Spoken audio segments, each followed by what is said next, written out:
ماہ رمضان کا پہلا روزہ رکھنے کی 3 فضیلتیں۔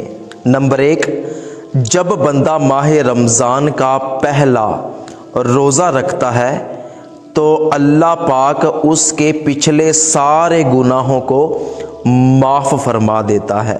نمبر 2، جب بندہ ماہ رمضان کا پہلا روزہ رکھتا ہے تو 70,000 فرشتے صبح سے لے کر شام تک روزہ رکھنے والے کے لیے بخشش کی دعا کرتے ہیں۔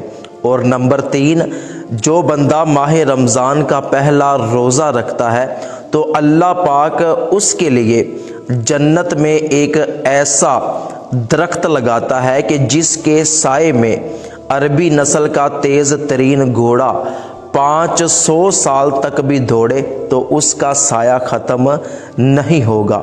اور ماہ رمضان کا روزہ رکھنے والا جب نماز پڑھتا ہے، سجدہ کرتا ہے تو اللہ پاک ہر سجدے کے بدلے روزے دار کو 1500 نیکیاں عطا فرماتا ہے۔ ثواب کی نیت سے یہ ویڈیو اپنے تمام دوستوں تک ضرور پہنچائیں۔